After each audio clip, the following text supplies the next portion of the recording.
Para mí es un placer estar con vosotros en este día importante de nuestra unidad. Siento no poder estar personalmente, aunque intentaré conectarme para las preguntas. Vamos a hablar un poco de lo que es la personalización del soporte respiratorio, especialmente hablando de pacientes con síndrome de distrés respiratorio agudo y hablando un poco, quizás criticando las nuevas guías de ventilación de la Sociedad Europea de Intensivos. Realmente voy a intentar ser muy políticamente correcto, más en un día como este, pero aunque creo que me estoy haciendo mayor y que cada vez estoy de acuerdo con menos cosas y eso lo vais a notar un poquito en la presentación. Lo primero que os quería decir es mi impresión personal y mi impresión es que ni en el distrés ni en ninguna otra cosa el tratamiento debe ser igual para todos los pacientes. De hecho, en intensivos lo que sabemos es que cuando hemos intentado generalizar un tratamiento nos hemos equivocado y hemos abandonado terapias que podían ser útiles para algunos pacientes intentando aplicarlas a toda la población. Cada paciente que tenemos es completamente diferente, va a tener unas características diferentes y por esto personalmente creo que la clave está en medir, establecer lo que ahora se llaman fenotipos, diferentes tipos de pacientes con la misma entidad clínica que tampoco se comporta de la misma forma, y a esto es a lo que yo creo que hay que llamar personalizar, y hay que tener muy claro que tenemos que evitar la práctica clínica indeseable, es decir, evitar una variabilidad en la práctica clínica. En ventilación mecánica esto es especialmente importante y, por tanto, tenemos que tener un protocolo y una estrategia de tratamiento de nuestros pacientes. De hecho, lo que hemos visto en un tipo de distrés o un tipo de neumonía especial, que es el síndrome de distrés respiratorio agudo producido por COVID, hemos visto una variabilidad en la mortalidad intercentros que no es explicable por factores del paciente, sino que se debe a otro tipo de factores. Para una mortalidad del 50%, podemos ver en este estudio en Estados Unidos como hay una mortalidad que oscila nada menos que entre el 20 y el 70%. Y esto depende de la estructura organizativa y personal entrenado que haya en las diferentes unidades de cuidados intensivos, del empleo precoz y adecuado, sobre todo adecuado, del soporte respiratorio y no invasivo y de la prevención de un segundo golpe producido por infecciones asociadas. Y todo ello debe formar parte del protocolo y el algoritmo de manejo dentro de nuestra unidad.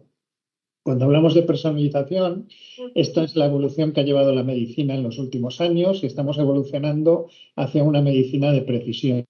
Esto también es posible en ventilación mecánica y es posible midiendo y monitorizando. Ahora disponemos de sistemas avanzados de monitorización que nos van a permitir seguir mejorando en la ventilación de nuestros pacientes y aplicar un tratamiento correcto para cada sujeto, no para ventilar el distrés, sino para cada sujeto. De hecho, las guías de la Sociedad Europea de Intensivos, yo creo que lo mejor que hacen es reconocer esta situación, esto de la personalización y de los fenotipos, y de hecho, hablan de un perfil inflamatorio, un perfil dependiendo de la alteración de la radiografía, un perfil en función de la reclutabilidad del paciente y también reconocen la aparición de cambios longitudinales a lo largo de la evolución. Es decir, no es lo mismo un distrés recién diagnosticado que un distrés con 15 días de evolución en fase de fibrosis pulmonar. El comportamiento es completamente diferente. Y tendremos que ver qué tipo de tratamiento tendremos que poner en cada uno de los casos. Entonces, yo creo que tenemos que evolucionar a lo que yo llamo un soporte respiratorio personalizado de alto nivel, donde tenemos que personalizar todos los parámetros ventilatorios, no solo el volumen tidal, no solo centrarnos en aplicar bajo volumen tidal, esto es algo que ya está superado, tampoco la PIP, seguiremos discutiendo años y años sobre la PIP, sino que lo que tenemos que hacer es buscar un objetivo concreto con nuestros pacientes. Tenemos que personalizar también la posibilidad de soporte no invasivo, evaluar el efecto que estamos produciendo en los diferentes parámetros que tenemos capacidad para medir y además tenemos que reconocer que las circunstancias cambian en el mismo paciente a lo largo del tiempo. Luego vamos a ver un poquito cómo. Y, por supuesto, tenemos que valorar el efecto conjunto de la ventilación que vamos a utilizar con otras medidas como pueden ser el uso de prono, la extracción de CO2, que ahora comentaremos alguna cosa, y por supuesto la posibilidad de ECMO en nuestros pacientes. De hecho, fijaos que cuando empezamos con el COVID teníamos esta definición de distrés, la definición de Berlín, en el que ahí fuimos muy ingenuos y lo que pensábamos es que era en función de la PO2 y O2 que tuviera el paciente podíamos poner diferentes tratamientos y ajustando a la PO2 y O2 podíamos decidir qué tratamiento poner. Yo creo que esto no ha sido correcto, no es correcto.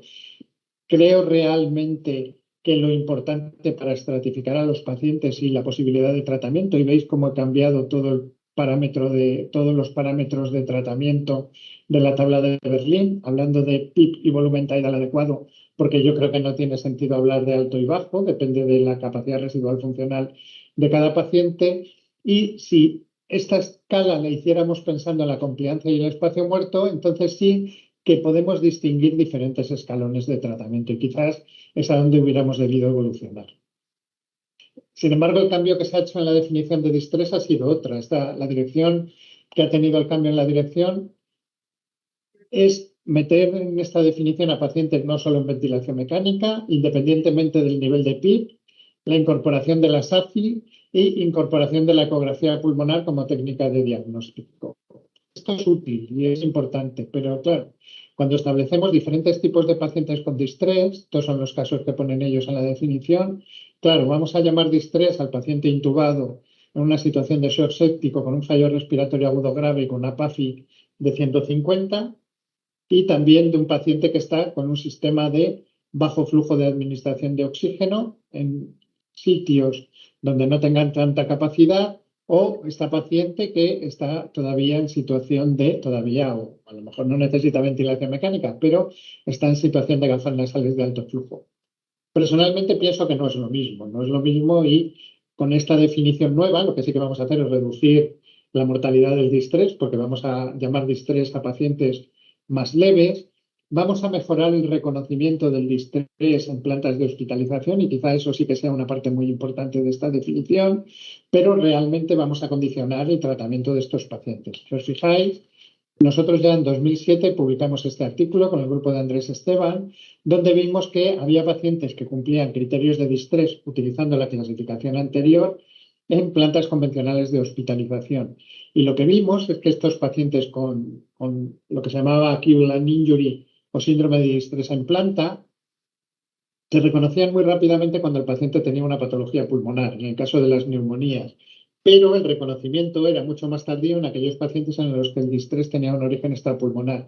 Y yo creo que aquí, precisamente, como lo describimos en este estudio, es donde más nos va a ayudar la nueva definición de distrés, en el reconocimiento de la patología de este tipo en pacientes con patología o con un origen del distrés de origen extrapulmonar. Ejemplo, estoy pensando en plantas quirúrgicas o en patologías de un tipo un poco diferente. En la evolución, pues sabemos que no todos los distrés son iguales. Esta es la definición que hizo Gattinoni con el CARS, que no vale para cualquier tipo de distrés.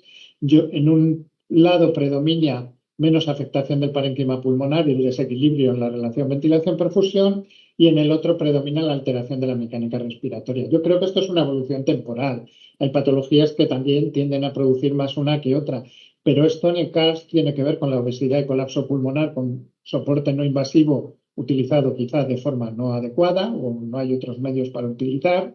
Depende del tiempo de evolución de la neumonía y depende de características propias del paciente. De hecho, en ventilación mecánica, muy importante este estudio del grupo de Bosch, en el que lo que hablan es que en el distrés hay diferentes trayectorias y diferentes pronósticos.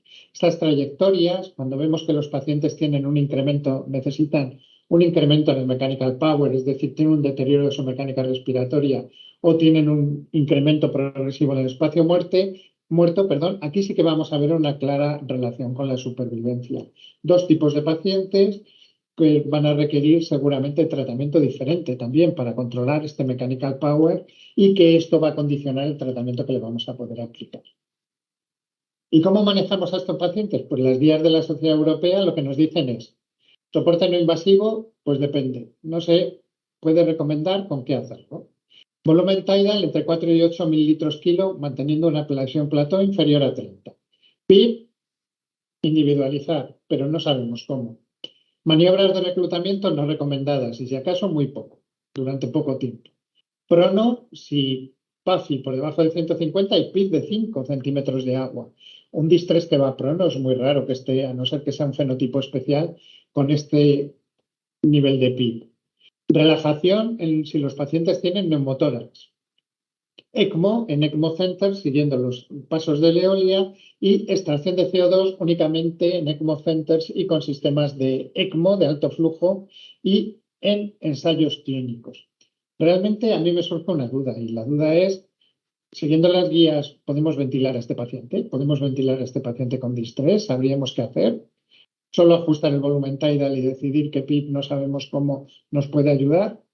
Pues yo creo que no. Y además es que tenemos una estrategia, una pirámide de tratamiento para estos pacientes muy importante.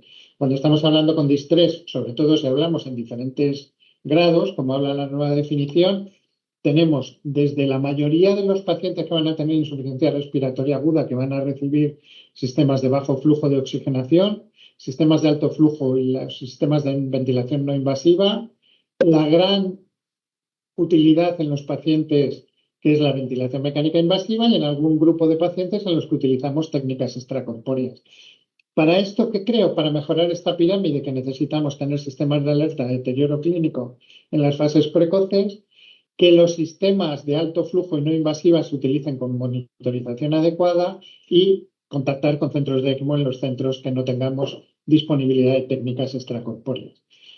De hecho, hay un auge de hablar de ECMO y está muy bien, pero técnicas extracorpóreas actualmente se están ventilando o manejando menos del 1% de los pacientes con insuficiencia respiratoria, mientras que el 99% está en este grupo, lo cual quizás valga la pena que hagamos las cosas bien aquí para no llegar a utilizar estos sistemas extracorpóreos.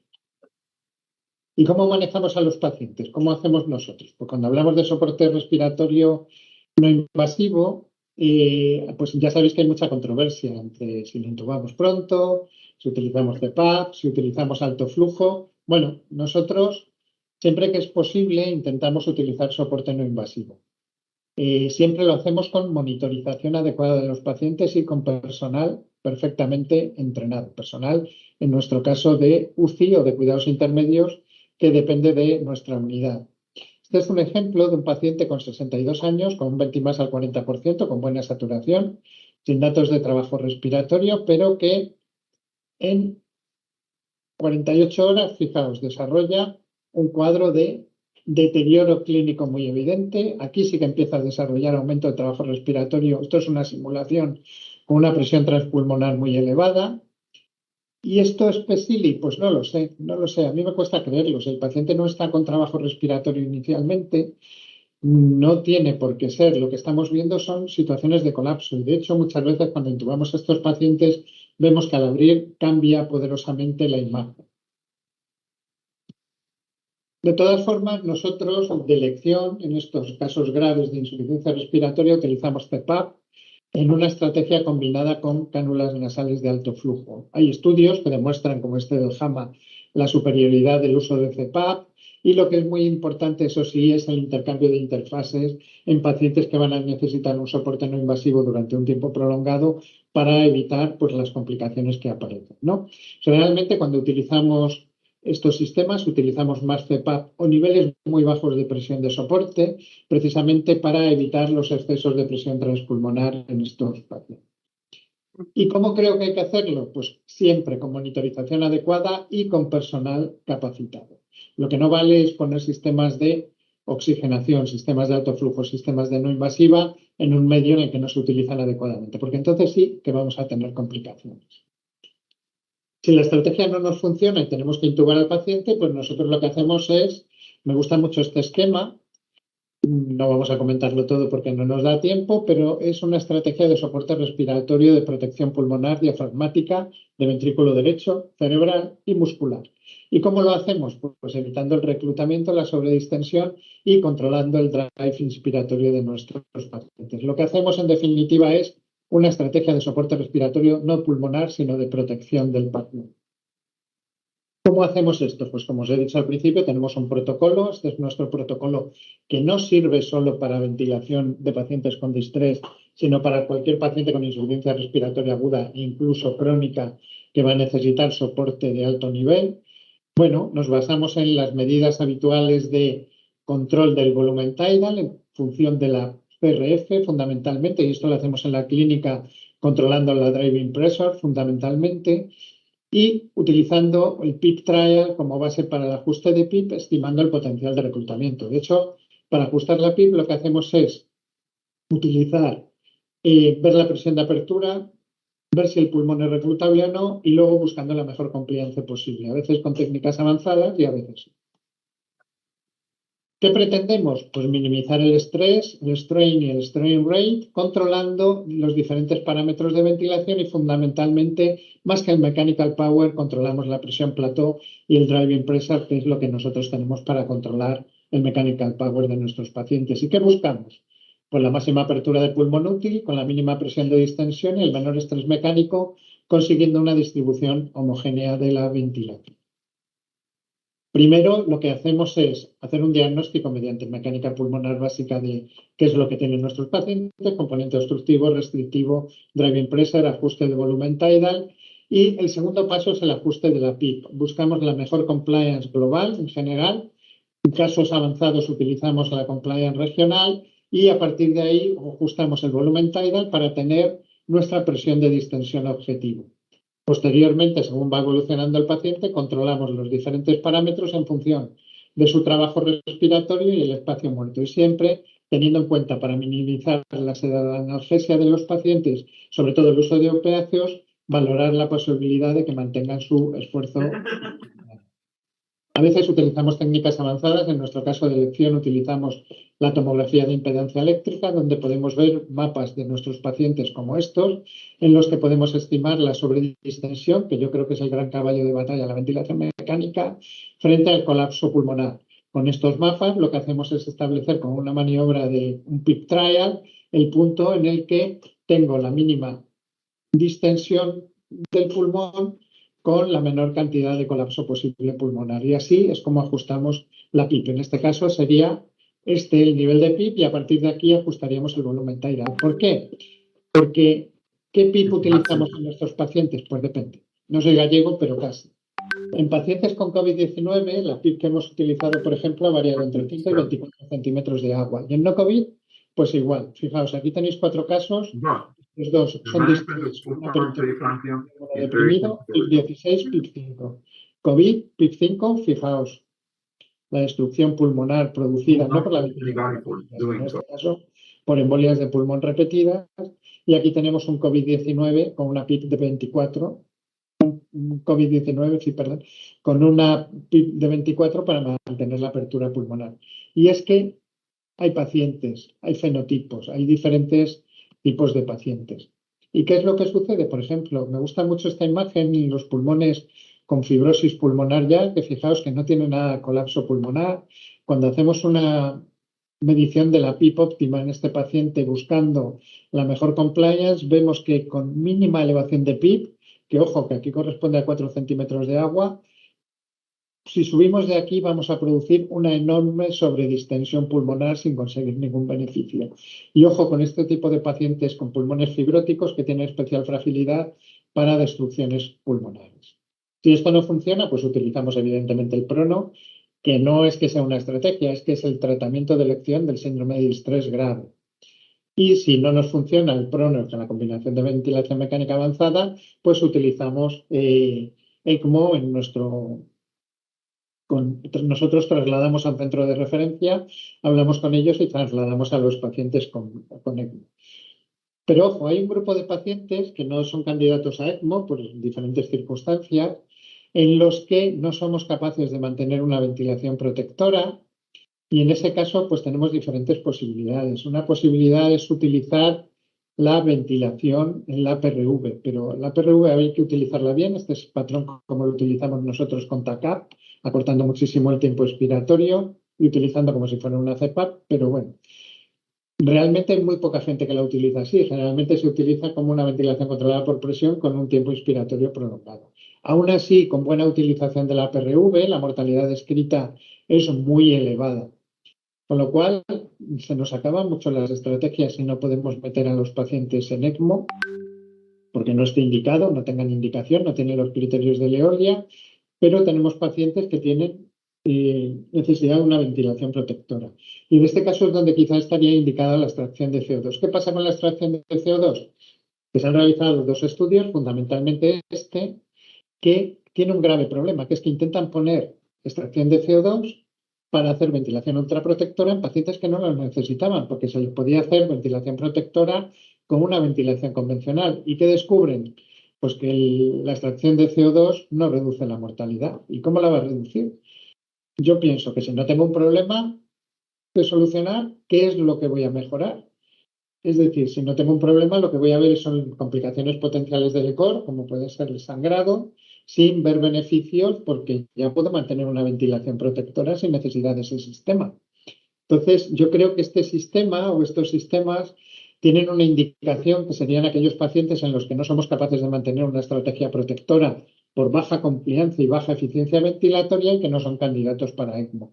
Y así es como los hemos utilizado nosotros en la práctica clínica. De hecho, se hace un análisis bayesiano sobre el estudio anterior que os he dicho, incluyendo varios estudios y claro, es poco probable que encuentren ningún beneficio porque todos los casos corresponden al estudio del JAMA.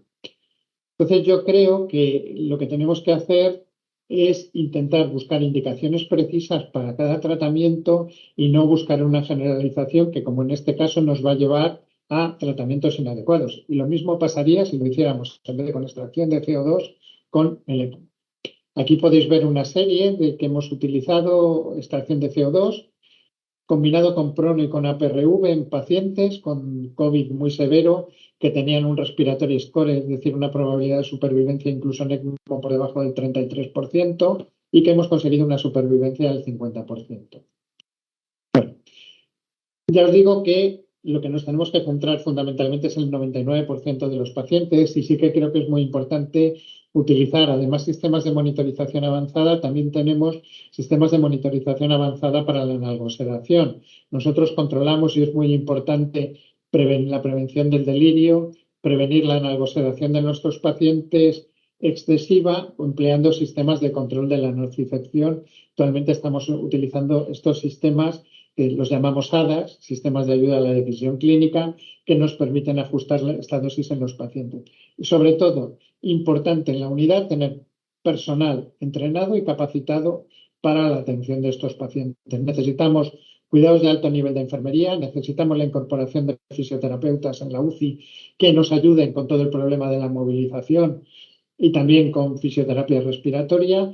Tenemos que dar apoyo psicológico a los pacientes e incluso tras el alta de UCI tenemos programas de continuidad asistencial. A veces sacamos a pasear a los pacientes fuera de la unidad, como nosotros no tenemos playa, como en otros hospitales, pues los sacamos a ver aviones que tenemos en el aeropuerto. En definitiva, ¿esto nos sirve para algo? Pues fijaos, nosotros en el COVID sabéis que en Madrid tuvimos una incidencia muy importante y hemos analizado la mortalidad o el pronóstico de nuestros pacientes con distrés en la época pre-COVID con los que tuvimos durante el COVID-19. Fijaos cómo los pacientes con COVID-19 han tenido una supervivencia incluso superior que los pacientes que teníamos con distrés pre-COVID, con los mismos tiempos de estancia, tanto en UCI como en el hospital. Es decir, hemos sido resilientes, hemos sido capaces de aguantar la evolución de estos pacientes siguiendo un protocolo y personalizando el tratamiento de nuestros pacientes en la medida que nos ha sido posible. Y hacia aquí creo que tenemos que evolucionar a un soporte respiratorio de alto nivel, monitorización avanzada y sistemas automáticos que nos van a ayudar y teniendo personal realmente capacitado dentro de las unidades que sepan dar un trato adecuado a nuestros pacientes. Y nada más, muchas gracias. Espero estar disponible para cualquier pregunta que tengáis y si no, me podéis atacar a través de las redes sociales que os contestaré también. Un saludo y enhorabuena por la jornada.